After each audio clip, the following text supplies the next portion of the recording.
आज विजयदशमी पर रक्षा मंत्री राजनाथ सिंह ने कच्छ में शस्त्र पूजन कर जवानों का तिलक किया। साथ ही पाकिस्तान को चेतावनी दी कि अगर हिमाकत की तो उसका भूगोल और इतिहास बदल कर रख देंगे। दिखाते हैं आपको रिपोर्ट। भारत की सीमाओं की रक्षा भारतीय सेनाएं और बॉर्डर सिक्योरिटी फोर्स मिलकर मुस्तैदी से कर रही हैं।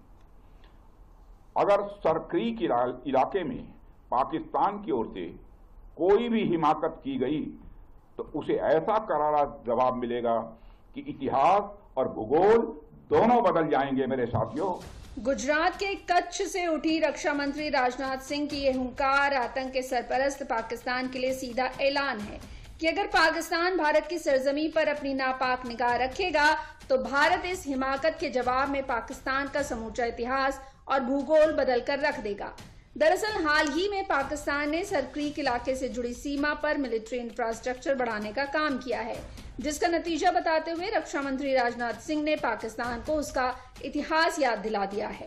पाकिस्तान की नीयत में खोट है, उसकी नीयत साफ नहीं है। जिस तरह से हाल में पाकिस्तान की फौज ने सरक्रीक के सटे इलाकों में अपना मिलिट्री इंफ्रास्ट्रक्चर बढ़ाया है, वह उसकी नीयत बताता है। 2025 में पाकिस्तान को याद रखना चाहिए कि कराची का एक रास्ता क्रीक से ही होकर गुजरता है। गुरुवार को देश विजयदशमी की रौनक से सराबोर था और इस बेहद खास मौके पर गुजरात के भुज में रक्षा मंत्री राजनाथ सिंह ने शस्त्र पूजन किया और हथियारों को अपने माथे से लगाने के बाद सेना के बहादुर जवानों का तिलक किया। इस मौके पर उनके साथ सेना प्रमुख जनरल उपेंद्र द्विवेदी भी मौजूद रहे। जब हम किसी शस्त्र की पूजा करते हैं तो हम उसके साथ ही यह संकल्प भी लेते हैं कि इस शक्ति का प्रयोग केवल धर्म और न्याय की रक्षा के लिए ही किया जाएगा।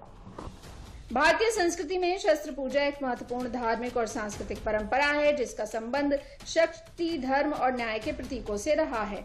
और ऑपरेशन सिंदूर में भारतीय हथियारों ने पाकिस्तान पर गरज कर पहलगाम के पीड़ितों को न्याय दिया है। ऑपरेशन सिंदूर में भारत के L-70 एयर डिफेंस गन का जोरदार तरीके से इस्तेमाल हुआ था और आज रक्षा मंत्री ने इस हथियार का भी तिलक किया है।